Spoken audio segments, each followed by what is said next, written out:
sustainability challenges as well as solutions to these sustainability challenges are or can't be understood in isolation. Already the Brundtland report in 1987, but I believe actually increasingly now we see that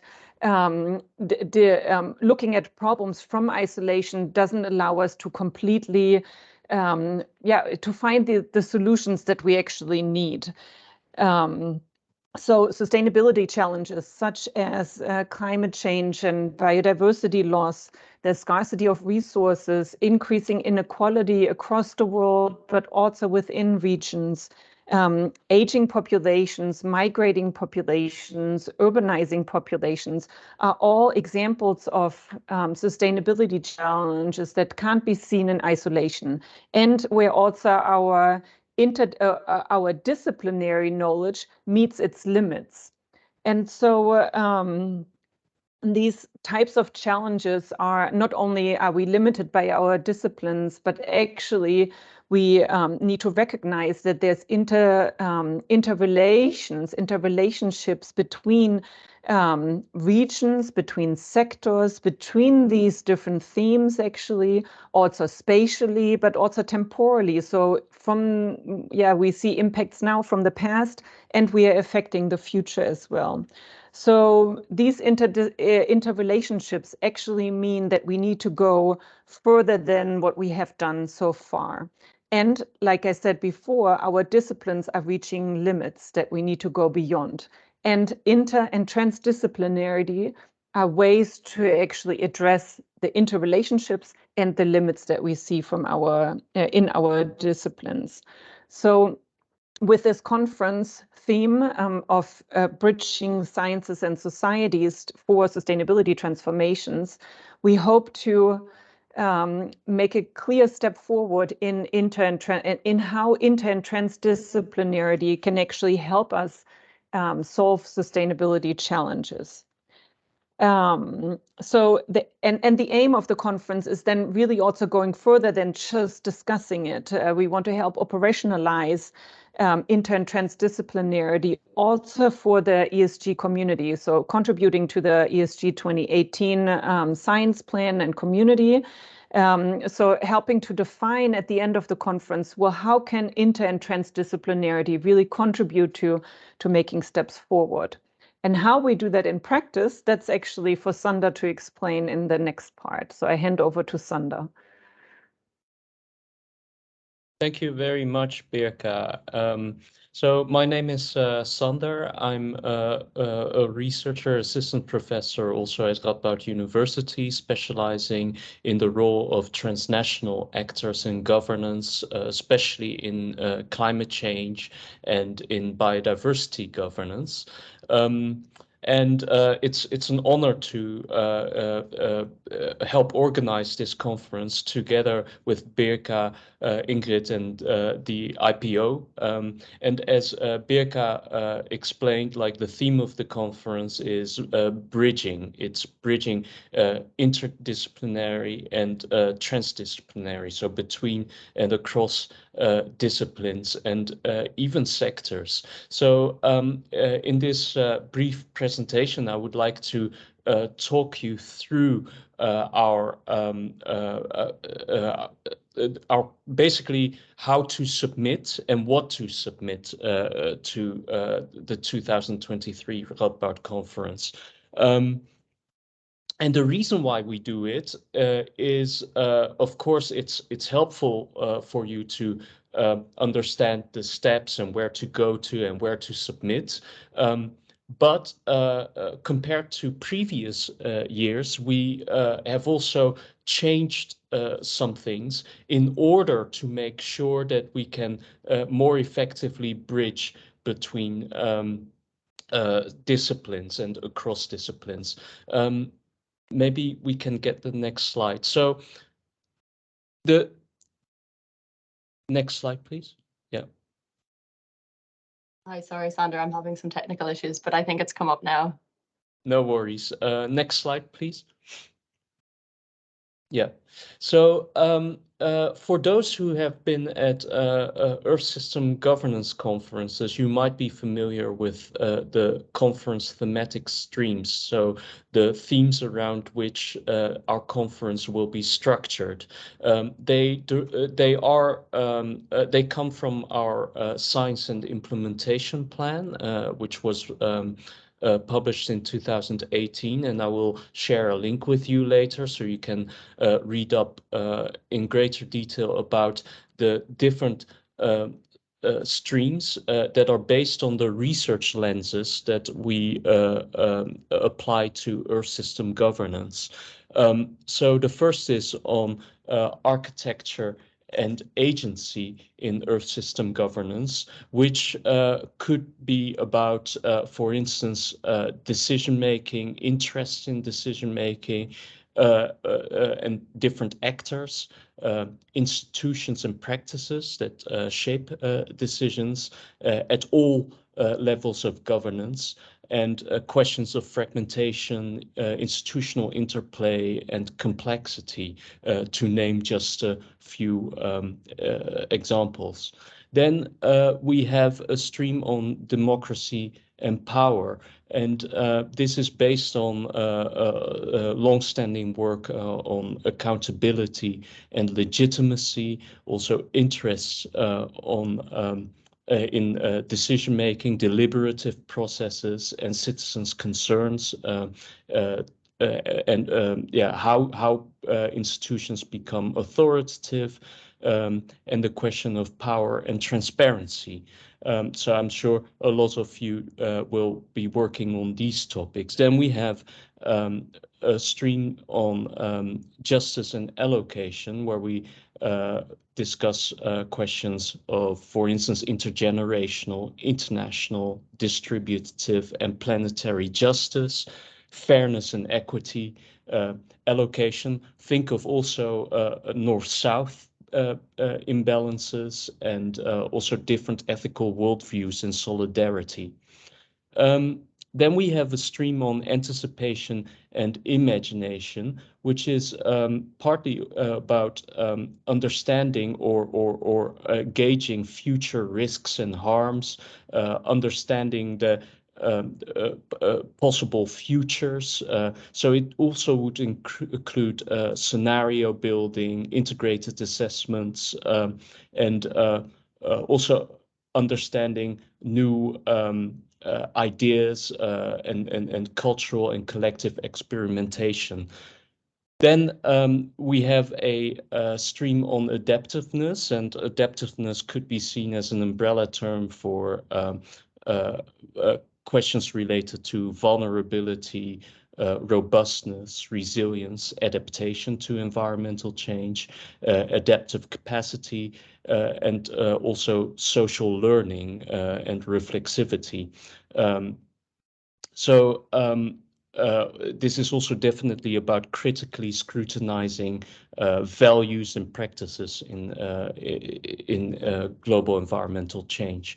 So I'm sorry I'm quite brief on these different themes, but I would like to invite you to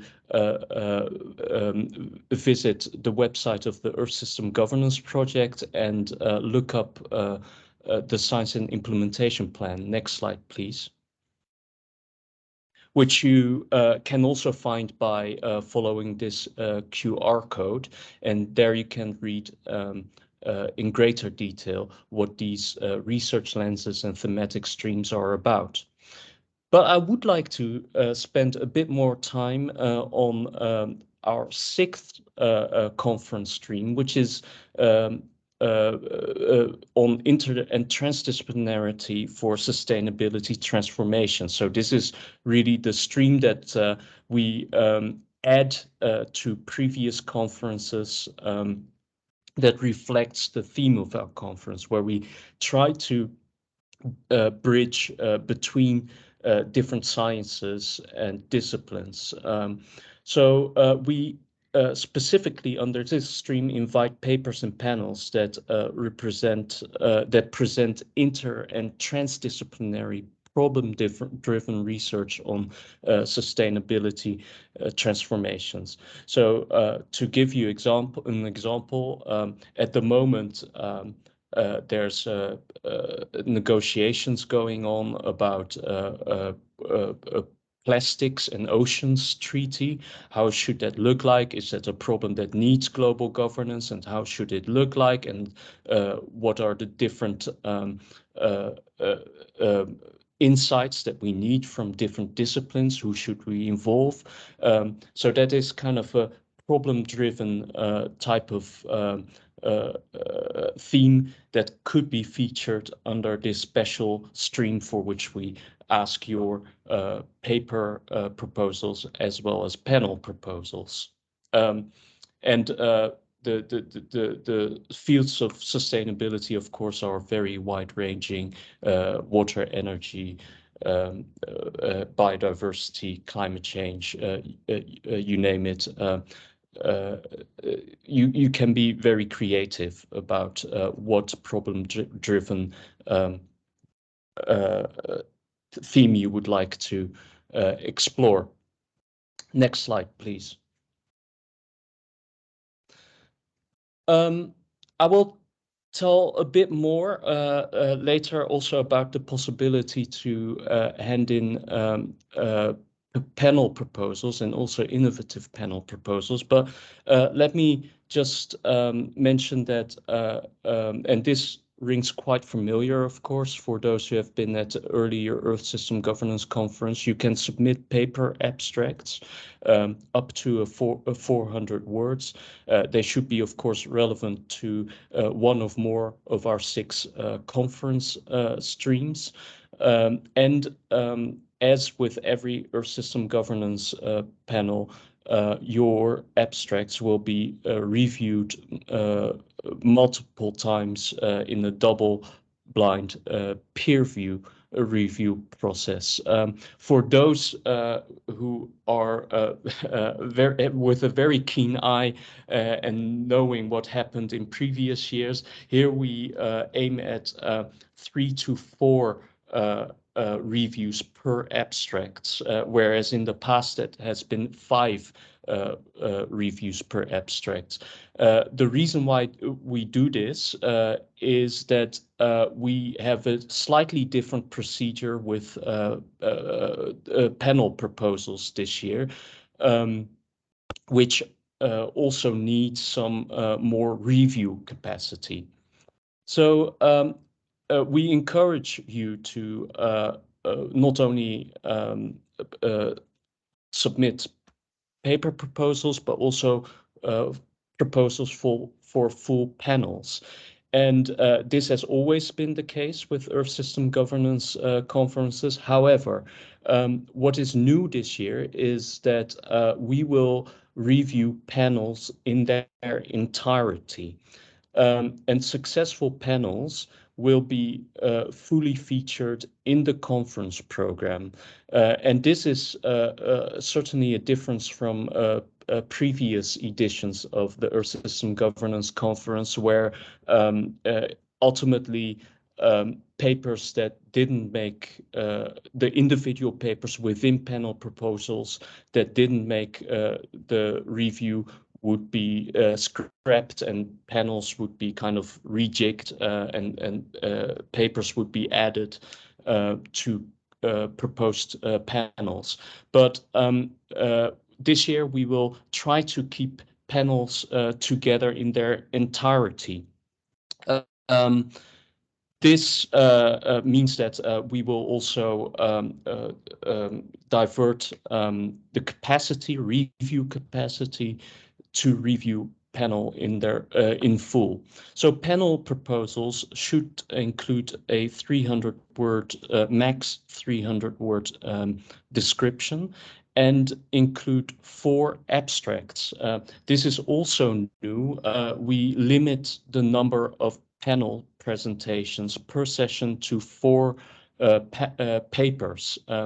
This in order to allow for more discussion and more reflection among panel participants and also the audience. For panel proposals, we also ask you to name a chair and a discussant. I would like to emphasize that discussants may be other scholars, of course, but we also would like to give the opportunity, if you want, to appoint a practitioner or other experts as discussant, also to stimulate transdisciplinary conversations. Successful panels will be featured in their entirety in the program. However, papers that are part of panels that do not make the cut, that are not successful, will still be reviewed individually and then be part of other panels. We hope that by this new procedure, we can stimulate more interaction and also have more focused panels. Next slide, please. Another way we want to stimulate more transdisciplinary, multidisciplinary, and interdisciplinary dialogue is through innovative sessions. These are, well, we know how traditional sessions look like at scientific conferences, where in this case we will have 4 academic papers or drafts being presented. But with innovative session proposals, we also invite other formats, such as roundtables, which may include policymakers, academics, civil society organizations. We also welcome games, policy games, book launches.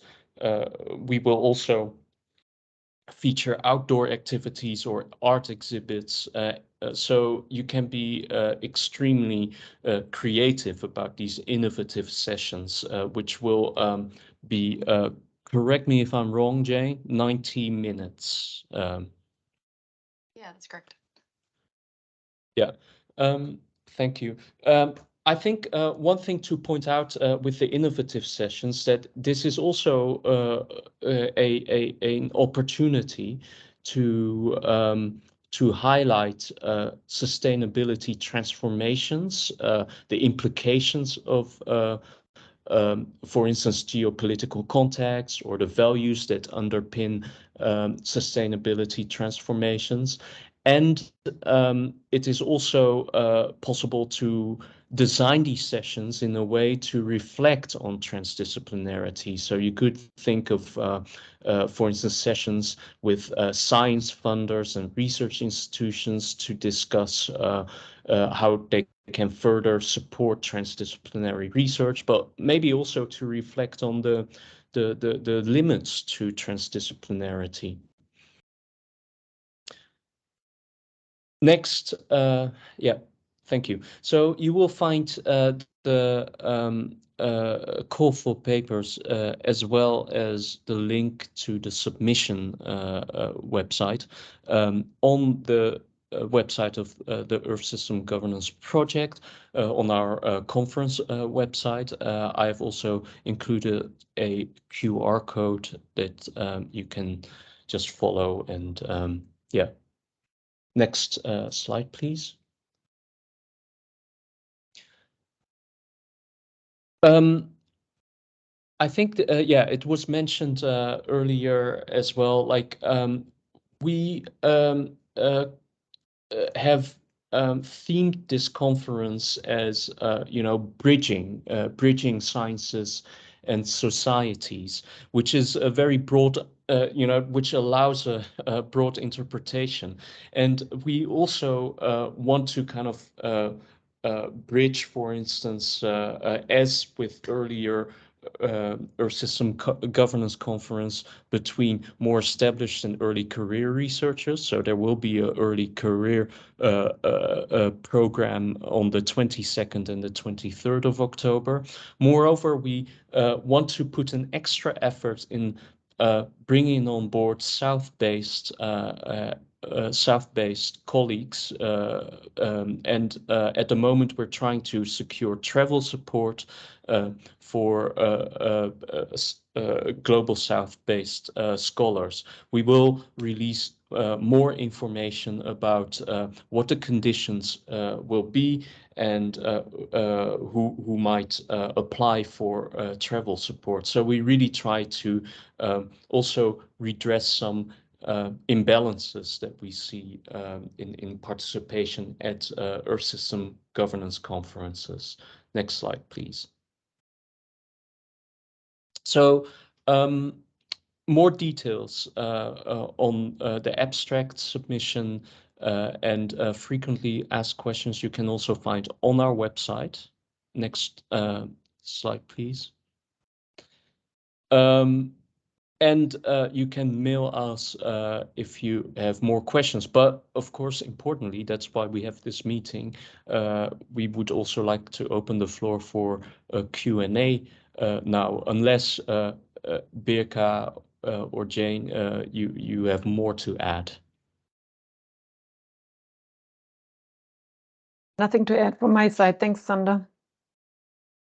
Yeah, nothing also for now. I guess we have a Q&A function just on the technical side, but I can also enable people's microphones if they post their message in the chat as well.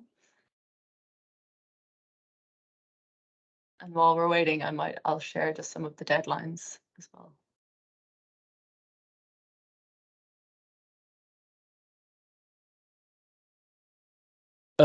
So I do see a question from Nilaksi Joshi. I hope I don't mispronounce your name too badly.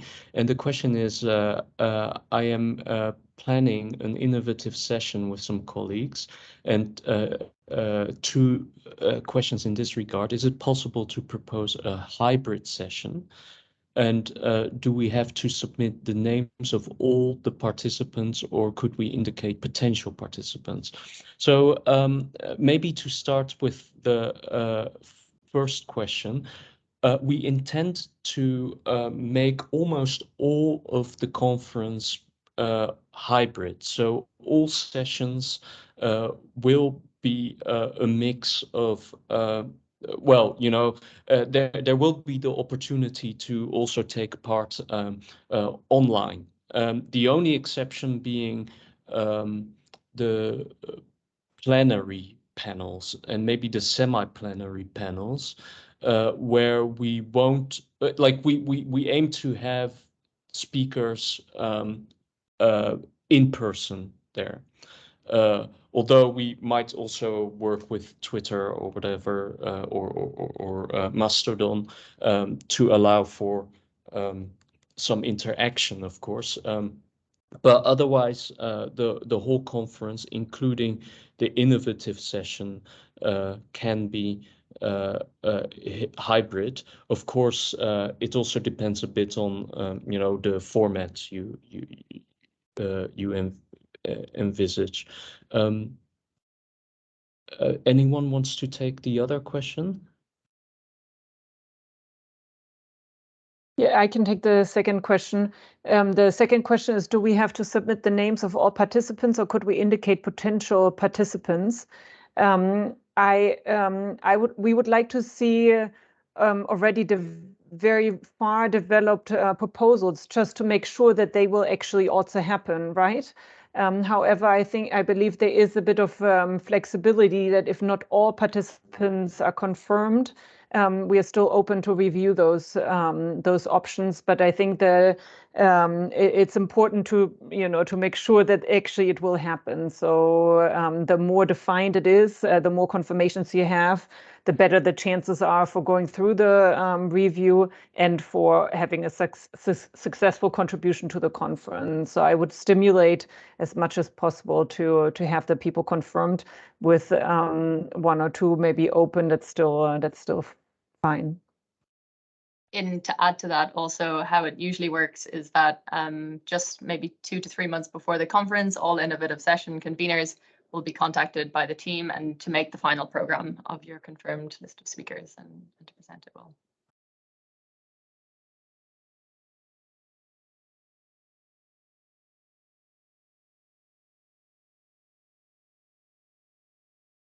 Other questions can be in the chat, and I see one. I will read it from Megan. Are there particular domains of policy and governance that are focused on in this conference, i.e. how wide is the scope? In particular, I'm wondering about interest in ESG implications for health. So we, just for this specific example, I think it's nice to mention that we already have some colleagues from Radboud University that are also interested in health, so planetary health as one of the topics. So that is definitely part of the, or within the scope of this conference, because it is related to, sustainability challenges. So yes, that is an option. For the other ones, Sander gave an example of, or some examples of sustainability challenges. I also mentioned a couple in my very brief talk. Those topics that we mentioned are rather broad, and there's even more broader sustainability challenges that you can imagine. And what we would like to encourage is that, that if you have this broad topic, that you try to narrow it down and make it more specific. In most instances, this will happen, I think, automatically, because we don't work on health in general, but we work on something more specific within health. And so we want to really also encourage that and invite people to think about, well, how do I narrow it? How do I make it specific so that it's tangible, that the discussion also becomes practical during the conference? Thank you, Birka. Maybe one thing I wanted to add is that actually health, I think, might actually become a bigger topic than we have seen in previous years. I've also been talking, for instance, with people who want to propose a session. It might be an innovative session on antimicrobial resistance, for instance. So I think it's a great opportunity to bring the topic of health and global environmental change into the Earth System governance community. I also see a question about participation fees. By Linda. I think, shall I answer it, or Jane? Yeah, I think we might have a similar question whereby this is something that we're working on this month. And maybe as a basis, you can look at last year's fees, and they will be quite similar to last year's fees, both for the online and digital participation, with some changes. Would that answer also from your side, Sander? Yeah, so we don't have definitive fees yet, but one thing that we try to do is actually lower the cost of participation, and in any case also allow for maybe discounts, for instance, for developing country-based participants, as in every year. One thing that we are also considering, but the definitive decision still will be made about that, is to allow for non-researchers to participate at a daily fee, so they don't have to take part in the whole conference. And by the way, also researchers who are not environmental governance kind of researchers per se, who who might be interested in a part of the conference, but don't necessarily have the time or the possibility to stay on the whole conference. But more information to follow. Then I'll answer the next question from Maria about the option to organize an outdoor activity as an innovative panel. Would such an activity still be expected to focus on presenting scientific or published work, or would a more dynamic form such as a dialogue between participants be appreciated as well? In that case, will a general description be enough, or do you expect us to give multiple abstracts for such a session as well? So it is the latter. We indeed don't expect you for such a more dynamic activity to be presenting published work. The innovative sessions are indeed for such cases where you want to go beyond simple academic presentations, but where you want to engage with people in different ways. So we would be very happy to see such proposals for the innovative sessions. And yes, you would then provide a general description of the activity that you plan on doing. The earlier question that I answered was about, well, do all participants already need to be defined? That also is relevant here. I think if you propose to have such a outdoor activity, would you then have a speaker who would or not? Would you have a guide? Who is the guide? So I think that's where you can start. Who would be the core participants that need to be there to make that a successful session? I think those are the things you should provide in the abstract.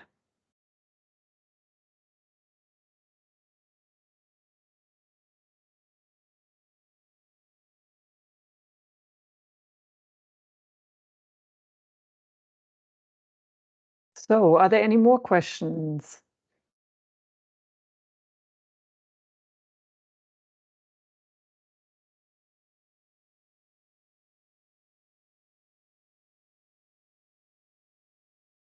Just give it another minute for people to think about.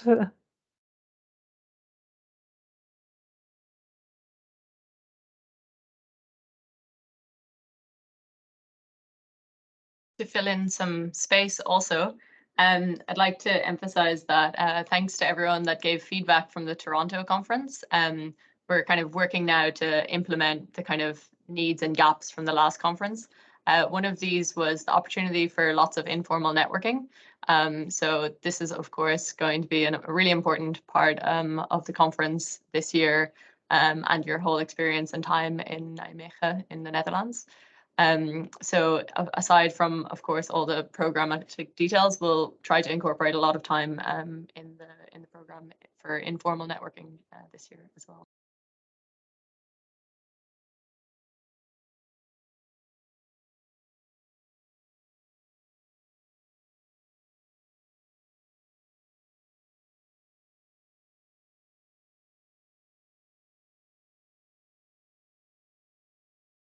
Sander, would you be open for the next question to answer? I wish Christina was here. Yeah, exactly. Me our too. colleague who is leading this. So I can't say too much about the specifics and the details, but in fact, I think something like this was also held last year in Toronto. Yeah, maybe I could also speak to it. So the South-South Dialogues is a new long-running initiative within the Earth System Governance Project, and it came about as a result of several scholars in our scientific steering committee and scholars in our network highlighting the need to provide more space for South-South dialogue on new topic areas and increase participation and the openness of our network. We sent a survey out last summer where we invited scholars from the Global South to express various things. We've set up a committee now, and we hosted an innovative session also at the conference last year about South-South participation. So we're going to be running workshops throughout 2023 based on the committee's initiatives. And then I guess Christina Inoue is from our scientific steering committee. She's really driving this forward in order to host kind of a big in-person event at the Radabout conference.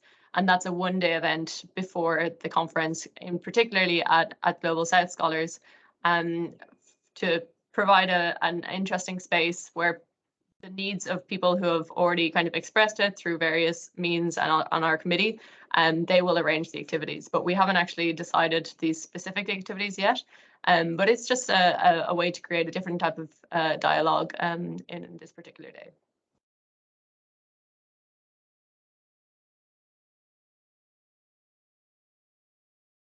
Maybe good to also mention that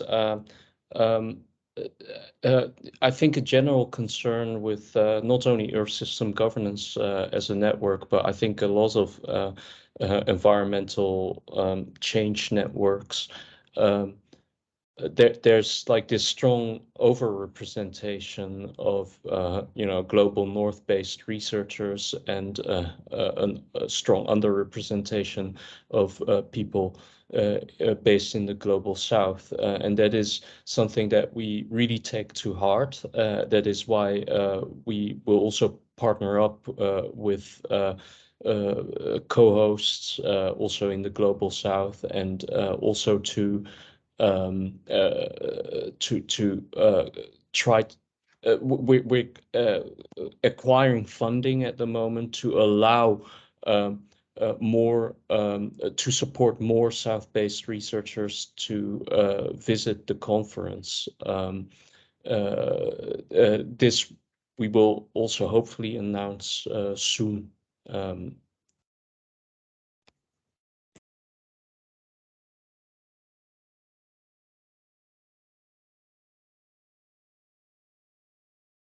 Hi, I see Thijs is in the room.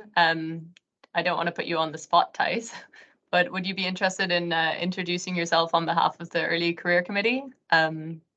Just in case you had anything to say. It's nice to see you here. I enabled your camera as well.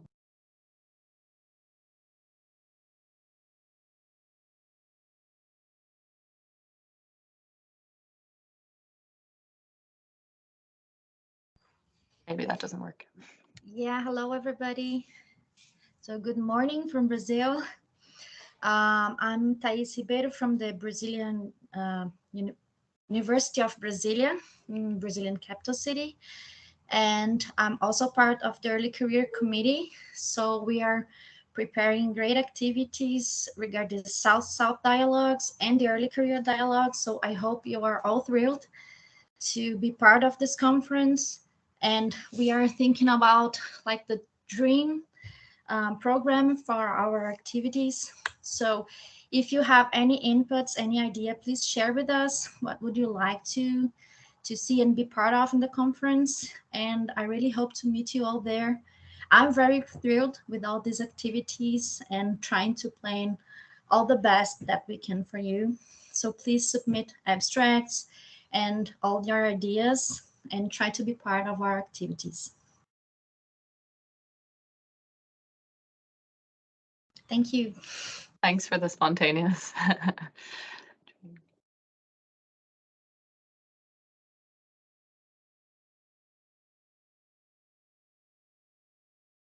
So there's one other question now from Rodrigo. Will there be a task force day? If so, could you give more details about this activity? So the task force day will be on Friday, the last day of that week, after the official conference is over. For the program, I have to admit, I cannot answer that part of that question. Jane or Sanda, could you step in?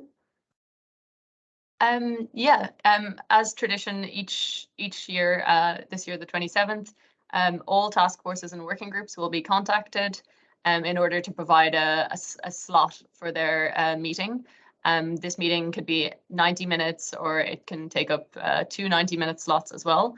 And we plan to offer hybrid facilities for these meetings, if I'm correct. So again, nearly all of our task forces and working groups do use this opportunity to host their annual meeting, and it will be organized by the conveners, but the space will be provided for both online attendance and in-person attendance.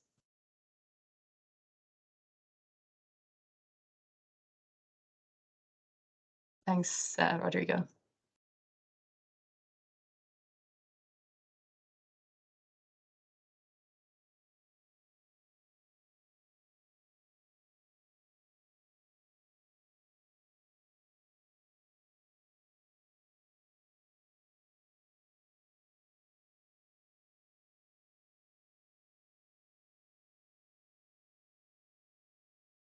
So,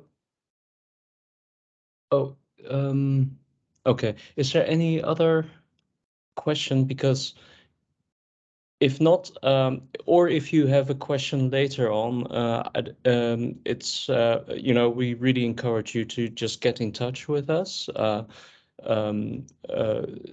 You can find more information on the website. There's also a email address. Let me have a quick look. I had it in my presentation.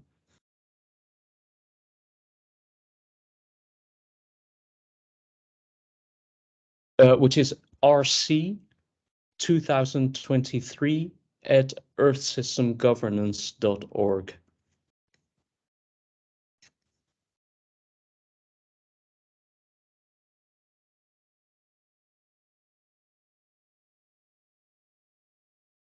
And I could just finish with some key dates just for full clarity, and then we'll slowly wrap up if there's no further questions.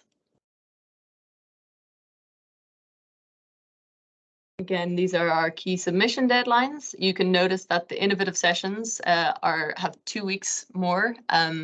This is because the innovative sessions might leave more room to engage practitioners, etc., and have this kind of inter and transdisciplinary coordination that might require a little bit more time. And then we send around a notification of acceptance from the double anonymous review process on April 10th around this date. And we mentioned also that there will be some funding opportunities.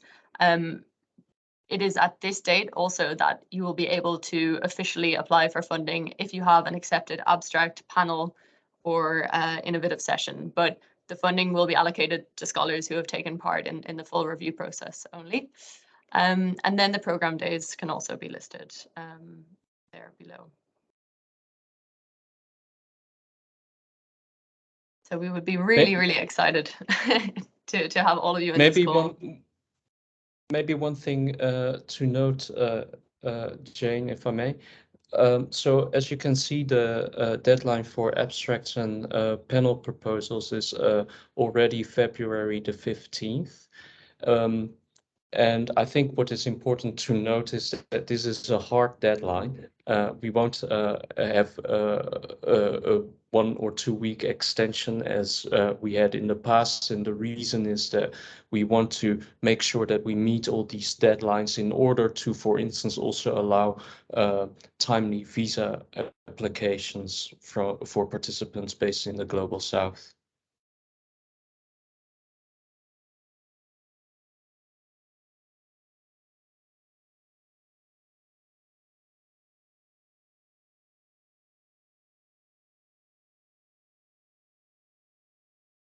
Okay, shall we wrap it up then if there's no further questions?